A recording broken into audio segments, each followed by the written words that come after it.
అప్పుడే అతని తండ్రి అక్కడికి వచ్చి ఈ విషయాన్ని ఒప్పుకోడు. నా కొడుక్కి ఈ కుర్రాడితో ఎలాంటి సంబంధం లేదని, ఈ కుర్రాడే నా కొడుకుని వాడుకుంటున్నాడని చెప్తాడు. వెంటనే సాంగ్ క్వీన్, ఈ వ్యక్తికి ఎవరితో సంబంధం ఉందో లేదో నాకు అనవసరం, ఇతను ఎన్ని రెడ్ మెడిసిన్స్ తయారు చేస్తాడో అది మాత్రమే నాకు కావాలి అని అంటుంది. అప్పుడు శాన్ చాలా కాన్ఫిడెంట్ గా, మీకు 10 కావాలంటే 10 చేసి ఇస్తాను, ఒకవేళ 100 లేదా 1000 కావాలన్నా అన్ని రెడ్ మెడిసిన్స్ తయారు చేసి ఇవ్వగలను అని చెప్తాడు. ఇది విన్న అందరూ శాన్ ఓవర్ కాన్ఫిడెన్స్ తో ఇవన్నీ మాట్లాడుతున్నాడని అనుకుంటారు. అందుకే యాన్ కూడా కోపంగా, నీకు చావడానికి చాలా తొందరగా ఉన్నట్టుంది, లక్షలాది మంది చెయ్యలేని పనిని నువ్వు అంత ఈజీగా చేయగలవా అని అంటాడు. ఇది విని శాన్, మీరు కోరుకుంటే ఆ మెడిసిన్ ఇప్పుడే తయారు చేసి ఇస్తాను, కానీ దానికోసం నాకు ఆ చివరి రెడ్ మెడిసిన్ కావాలి అని చెప్తాడు. ఇది విన్న సాంగ్ క్వీన్, చివరిసారిగా ఆలోచించుకో, లేదంటే నీకు మళ్లీ ఛాన్స్ ఇవ్వను అని వార్నింగ్ ఇస్తుంది. ఆ తరువాత తన అసిస్టెంట్ కి ఆ చివరి రెడ్ మెడిసిన్ తీసుకురామని చెప్తుంది. ఆ అసిస్టెంట్ కి ఆ మెడిసిన్ తేవడం ఇష్టం లేకపోయినా సాంగ్ క్వీన్ చెప్పడంతో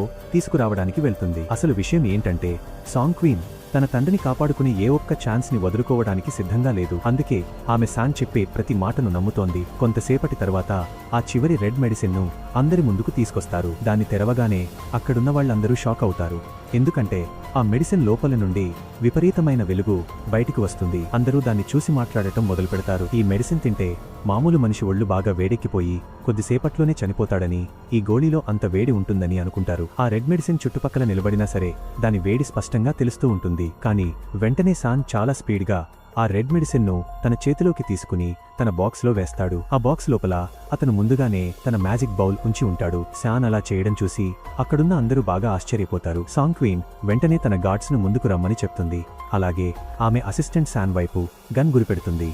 అప్పుడు శాన్, మీరందరూ కొంచెం ఓపిక పట్టాలి కదా, మీరందరూ ఇన్నాళ్లుగా తయారు చేయలేకపోయిన దాన్ని నేను కొద్దిసేపట్లో చేసి చూపించబోతున్నాను అని అంటాడు. అలా చెప్పి అతను తన బాక్స్ ను కింద పెట్టి అందులో నుండి మెరుస్తున్న ఒక రెడ్ మెడిసిన్ ను బయటకు తీసి అందరికీ చూపిస్తాడు. దాన్ని చూడగానే అందరూ నోరెళ్లబెడతారు. అప్పుడే యాన్ కోపంగా, నువ్వు మా అందరినీ పిచ్చివాళ్లను అనుకుంటున్నావా?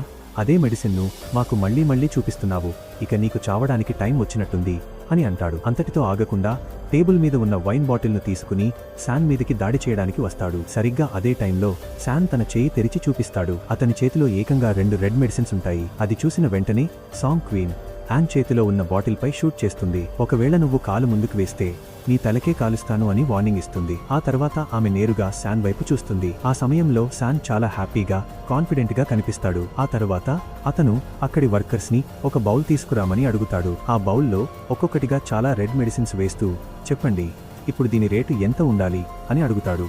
మరి ఆ తర్వాత ఏం జరిగిందో తెలుసుకోవాలంటే కామెంట్ బాక్స్ లో పార్ట్ 8 అని టైప్ చేయండి. వీడియో నచ్చితే లైక్ చేసి మన ఛానల్ ని